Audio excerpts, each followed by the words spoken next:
Em um domingo de julho de 2024, três crianças brincando às margens do rio Susquehanna, na Pensilvânia, puxaram algo da água que fez os adultos chamarem a polícia em pânico.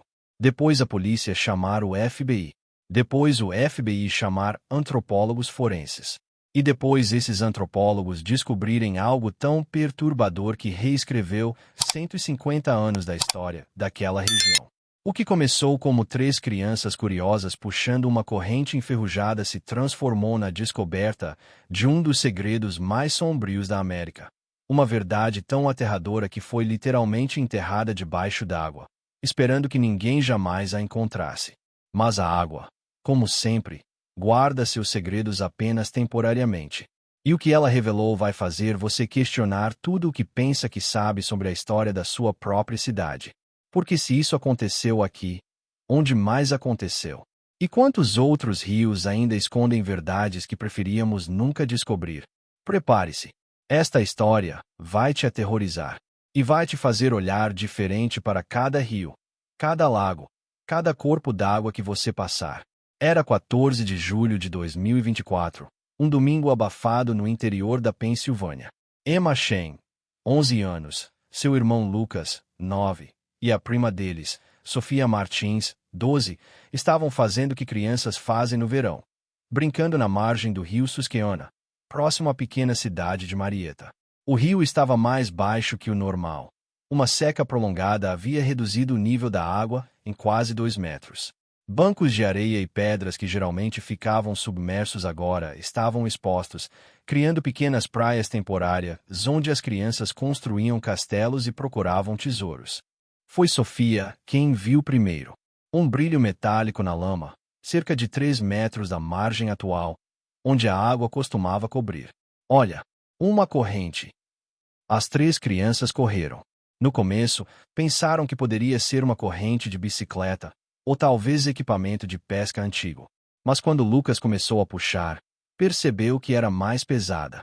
Muito mais pesada. Tem algo preso do outro lado, Emma disse, ajudando a puxar.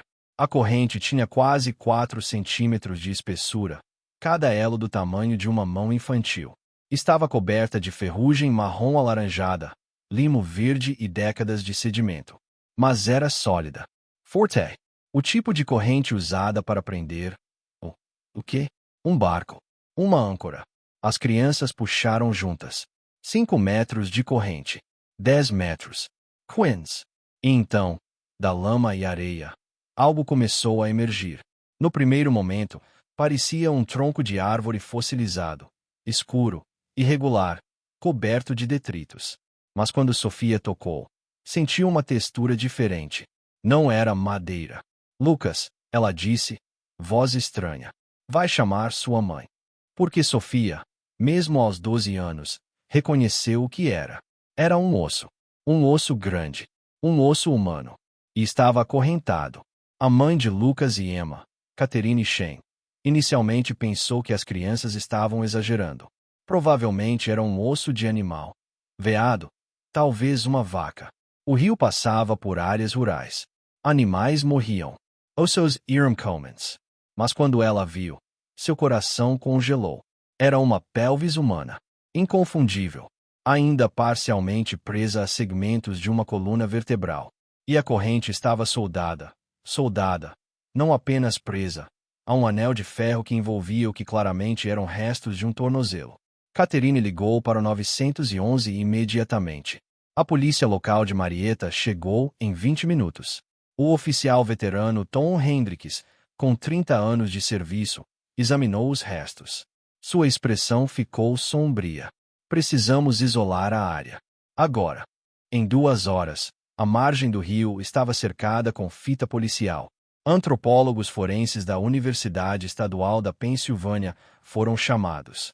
E quando a doutora Rebecca Morrison, especialista em restos históricos, chegou e viu o local, ela fez uma ligação que mudaria tudo. Precisamos do FBI. E precisamos de arqueólogos subaquáticos. Porque se isso é o que penso que é, não é apenas um corpo. É uma cova em massa. As palavras ficaram suspensas no ar quente de julho. Uma cova em massa. No rio Susquehanna. No coração da Pensilvânia. Como? Por quê? E, mais assustadoramente, quantos? Nos 5 dias seguintes, uma operação maciça foi montada. Mergulhadores forenses, arqueólogos, equipes de GPR, radar de penetração no solo, ou neste caso, água, especialistas em crimes históricos, todos convergindo para aquele trecho de 200 metros do rio Susquehanna. O que eles descobriram foi horripilante. Sob a lama, areia e sedimentos acumulados ao longo de mais de um século, havia não um, mas 17 conjuntos de restos humanos. Todos acorrentados. Todos com grilhões de ferro fundido presos aos tornozelos ou pulsos. Todos dispostos em uma linha quase perfeitamente reta, como se tivessem sido, o quê? Jogados, afogados, executados. A doutora Morrison supervisionou a extração cuidadosa de cada conjunto de restos. Cada osso foi catalogado, fotografado, analisado. E os padrões que emergiram eram de deixar qualquer um sem dormir. Primeiro, todos os indivíduos tinham entre 15 e 40 anos de idade, baseado na análise óssea. Nenhuma criança pequena. Nenhum idoso. Segundo, aproximadamente 60% eram homens, 40% mulheres, baseado na morfologia pélvica e craniana. Terceiro, as correntes não eram uniformes. Algumas eram grossas e pesadas, como a primeira encontrada. Outras eram mais finas, mas todas tinham o mesmo padrão. Grilhões individuais fundidos, impossíveis de remover sem cortar o metal. E quarto, o mais perturbador, havia marcas nos ossos. Marcas de trauma. Fraturas nas costelas. Impactos nos crânios. Lesões defensivas nos antebraços. Esses indivíduos não morreram pacificamente. Eles foram mortos. Violentamente. Mas quando? E quem eram? A datação por carbono 14 dos ossos forneceu a primeira resposta, entre 1850 e 1880. Era da Guerra Civil e pós-Guerra Civil. Uma época turbulenta na história americana.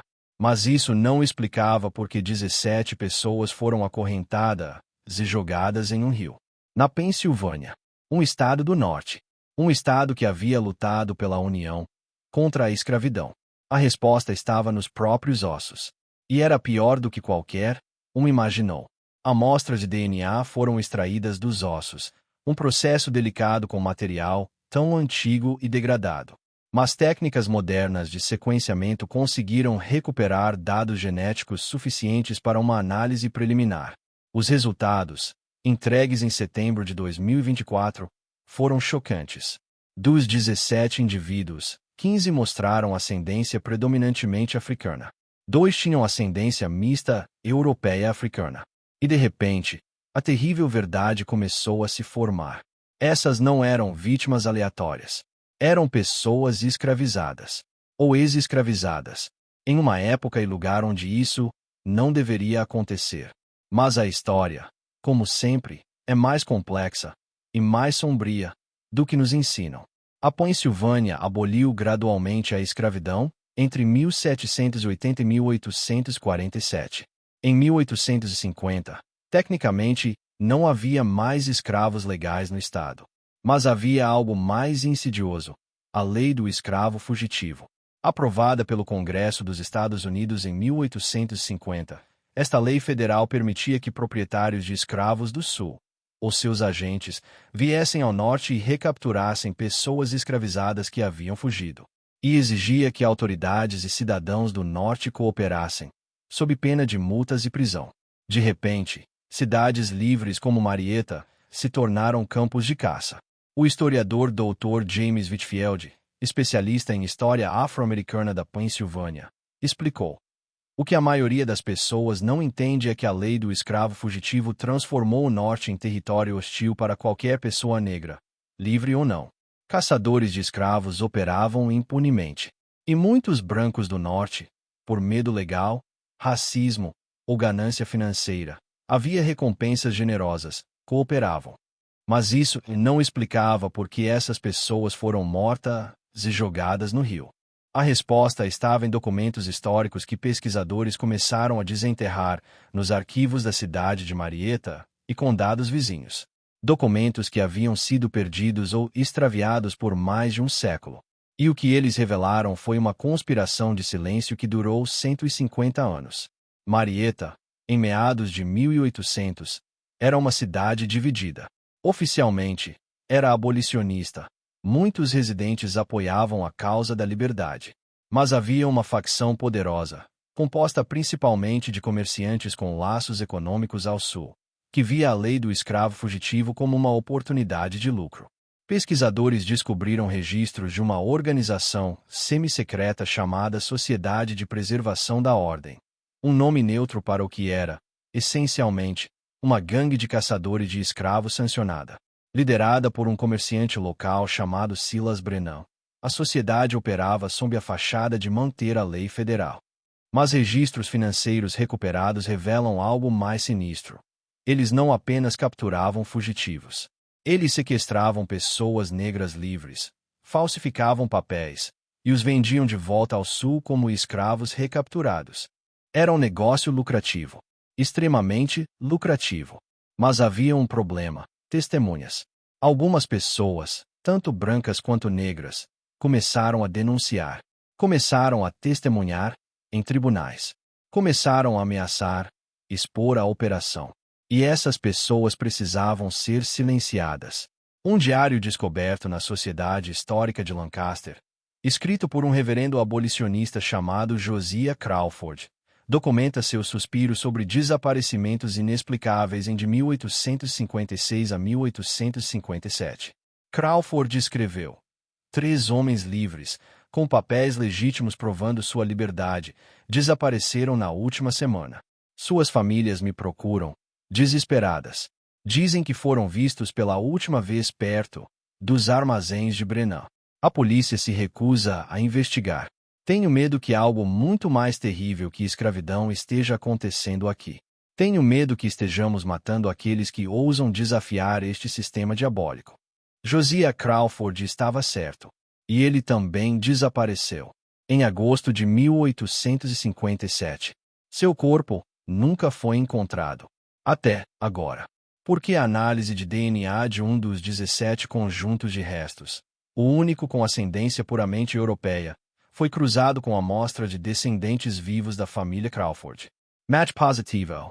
99,7% de probabilidade. Josiah Crawford estava entre os mortos no Rio. Um homem branco, um reverendo, um abolicionista, assassinado e descartado junto com as mesmas pessoas que ele tentava proteger. A descoberta foi devastadora e revelou a escala verdadeira do horror. Análises forenses detalhadas dos ossos revelaram como esses 17 indivíduos foram mortos.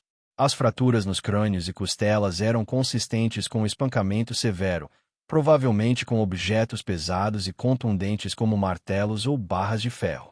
As lesões defensivas nos antebraços mostravam que as vítimas tentaram se proteger. Elas lutaram, mas as correntes seladas garantiam que não pudessem fugir. A Dra. Morrison, em sua análise oficial, descreveu a sequência provável de eventos, baseado nos padrões de trauma e na disposição dos restos. Acredito que essas pessoas foram capturadas, acorrentadas individualmente ou em grupos pequenos, levadas às margens do rio à noite, espancadas até ficarem inconscientes ou mortas, e então jogadas na água. As correntes pesadas garantiam que os corpos afundassem e permanecessem submersos. Foi um assassinato em massa. Premeditado, sistemático, frio, e aparentemente, continuou por pelo menos 2 anos, baseado nas variações na datação por carbono dos diferentes conjuntos de restos. Mas por que o rio especificamente? O rio Susquehanna, naquele trecho, tinha profundidade média de 4 a 6 metros. A corrente era forte e, crucialmente, o fundo era lamacento. Sedimentos se acumulavam rapidamente, enterrando qualquer coisa que caísse ali. Era o lugar perfeito para fazer corpos desaparecerem. Por décadas. Por séculos.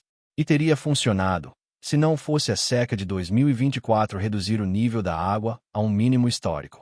A natureza revelou o que os homens tentaram esconder. Mas ainda havia perguntas. Contume, o GPR e escaneamentos de sonar revelaram anomalias em outras seções do rio. Perturbações no sedimento que poderiam indicar mais restos. Em outubro de 2024, uma segunda operação de escavação começou. 3 quilômetros rio abaixo. E encontraram mais 13 corpos. Todos accidentados. Todos do mesmo período. 30 ao todo. 30 pessoas assassinadas e descartadas como lixo. Em uma cidade americana livre. Em plena luz do dia da história. Como isso foi encoberto por 150 anos? A resposta está em como comunidades lidam com vergonha coletiva. E em quem controla a narrativa histórica. Após a Guerra Civil, especialmente durante a Reconstrução, de 1865 a 1877, houve um esforço consciente em muitas cidades do norte para reescrever ou enterrar suas próprias cumplicidades com a escravidão e violência racial. A narrativa preferida era: nós lutamos pela liberdade. Éramos os mocinhos. O sul era o inimigo. Histórias inconvenientes, como redes de caçadores de escravos operando impunemente em cidades livres, ou cidadãos do norte lucrando com escravidão, foram minimizadas ou apagadas. No caso de Marietta, registros municipais de 1857 a 1858 mostram algo suspeito. Páginas faltando. Relatórios policiais ausentes. Documentos de tribunal perdidos em um incêndio em 1864. Um incêndio que, curiosamente, não destruiu nenhum outro edifício na cidade. Silas Brennan, o líder da Sociedade de Preservação da Ordem, morreu pacificamente em 1889, aos 71 anos. Seu obituário o descreve como comerciante respeitado e cidadão modelo. Ele foi enterrado com honras no cemitério principal da cidade. Sua lápide ainda está lá. Os visitantes do cemitério não sabem que estão prestando respeito a um assassino em massa. Mas algumas pessoas sabiam. Tinham que saber. Pesquisadores encontraram cartas privadas de membros da família Brennan, escritas em 1890s e 1900s, que fazem referências vagas a coisas terríveis que papai fez e segredos que devem permanecer enterrados com ele. Uma carta de 1912, de um neto de Brennan, diz: a avó me contou na semana passada, antes de morrer, sobre o rio, sobre o que foi feito lá. Ela carregou essa culpa por 50 anos. Ela me fez prometer nunca contar. E eu não vou. Que Deus tenha misericórdia de todos nós. Mas segredos não ficam enterrados para sempre. A água, como o tempo, eventualmente traz tudo à superfície. E agora, em 2024, uma cidade inteira teve que confrontar uma verdade que seus ancestrais tentaram afogar. A revelação devastou Marietta. Uma cidade de 2.600 habitantes, de repente no centro de um escândalo histórico nacional. Descendentes das famílias envolvidas, tanto perpetradores quanto possíveis cúmplices, foram forçados a confrontar heranças sombrias. Alguns negaram. Outros ficaram em choque. Alguns poucos pediram desculpas publicamente e ofereceram reparações. A família Brennan, ainda com presença significativa na região, emitiu uma declaração formal. Estamos horrorizados com as ações de nosso ancestral e condenamos completamente essas atrocidades. Enquanto não podemos mudar o passado, comprometemo-nos a apoiar esforços de memorialização das vítimas e educação sobre esta história sombria. Mas palavras não trazem os mortos de volta. Não apagam 150 anos de esquecimento. A cidade decidiu construir um memorial. No local exato onde as crianças encontraram a primeira corrente. Uma parede de granito negro, listando os nomes das vítimas, quando conhecidos, e para os não identificados, simplesmente desconhecido. Não esquecido. Pesquisadores de genealogia e historiadores estão tentando identificar todos os 30 indivíduos através de DNA, registros históricos e histórias orais de famílias afro-americanas na região. Até agora, 6 foram identificados. 6 pessoas que agora têm nomes. Histórias. Descendentes que finalmente sabem o que aconteceu com seus ancestrais que desapareceram há mais de um século.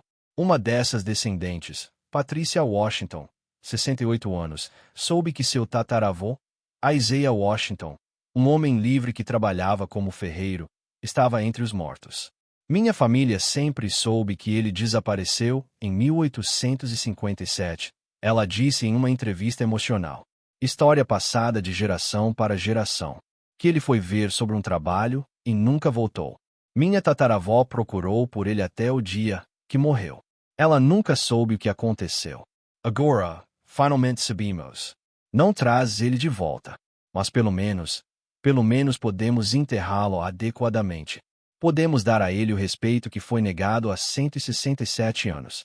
O funeral de Isaiah Washington e dos outros 5 identificados aconteceu em novembro de 2024. Centenas de pessoas compareceram. Uma comunidade inteira chorando mortes que aconteceram antes que qualquer um vivo nascesse. Mas a dor histórica é real. E seu peso é pesado. A descoberta no rio Susquehanna levantou uma pergunta aterrorizante. Onde mais isso aconteceu? Pesquisadores começaram a revisar desaparecimentos inexplicáveis de pessoas negras em cidades do norte durante de 1850 a 1870. E os padrões são assustadores. Centenas de casos documentados. Talvez milhares. Pessoas que simplesmente desapareceram. Famílias que nunca souberam o que aconteceu. E muitas dessas cidades ficam perto de rios. O rio Hudson, em Nova York. O rio Delaware, na Filadélfia. O rio Ohio que divide estados livres de estados escravos. Todos esses corpos d'água atravessam regiões onde havia atividade conhecida de caçadores de escravos. Seria possível que Marietta não fosse um caso isolado, que outros rios guardem outros segredos. Em dezembro de 2024, o FBI anunciou uma força-tarefa para investigar possíveis locais históricos de assassinato em massa relacionados à era da lei do escravo fugitivo. Equipes de GPR foram despachadas para 6 cidades diferentes. Mergulhadores forenses estão agendados para examinar seções de rios onde registros históricos documentam altos números de desaparecimentos. A verdade está começando a emergir. Lenta, terrível, inegável. E força uma questão fundamental. O que mais foi enterrado, literal e figurativamente, sobre a história americana? Porque se 30 pessoas puderam ser assassinadas em uma única cidade, em uma única operação, por 2 anos, sem consequências, sem julgamentos, sem memória, quantos outros crimes assim aconteceram? E quantos deles ainda estão esperando, debaixo da lama e água, para serem descobertos por 3 crianças curiosas em um dia de verão? Emma, Lucas e Sofia, as 3 crianças que começaram tudo, agora são parte de uma história que vai além delas. Elas não procuravam mudar a história. Apenas queriam brincar no rio. Mas às vezes, a história escolhe você. E quando escolhe, você tem uma responsabilidade. Não olhar para o outro lado. Não enterrar novamente o que foi revelado. Não deixar que o esquecimento vença. Porque os mortos do rio Susquehanna não podem falar. Mas seus ossos contam uma história. Uma história de injustiça, de violência, de humanidade negada. Uma história que não pode ser silenciada nunca mais. Então aqui está a pergunta que deve nos manter acordados. Quantos outros rios, quantos outros lagos, quantos outros corpos d'água ainda guardam segredos assim? E estaremos prontos para enfrentar essas verdades quando elas emergirem. Porque elas vão emergir. Secas acontecem. Níveis de água baixam. E o que foi escondido sempre, eventualmente, é revelado. A única questão é: vamos dar às vítimas o reconhecimento que merecem? Ou vamos tentar enterrá-las novamente? Desta vez com nossas desculpas, nosso desconforto, nossa pressa em seguir em frente. História não é apenas sobre o passado. É sobre como escolhemos lembrá-lo. Ou esquecê-lo. As 30 pessoas do rio Susquehanna não podem ser esquecidas nunca mais. E nem devem. Deixe nos comentários. Você acha que há mais descobertas assim esperando para serem encontradas?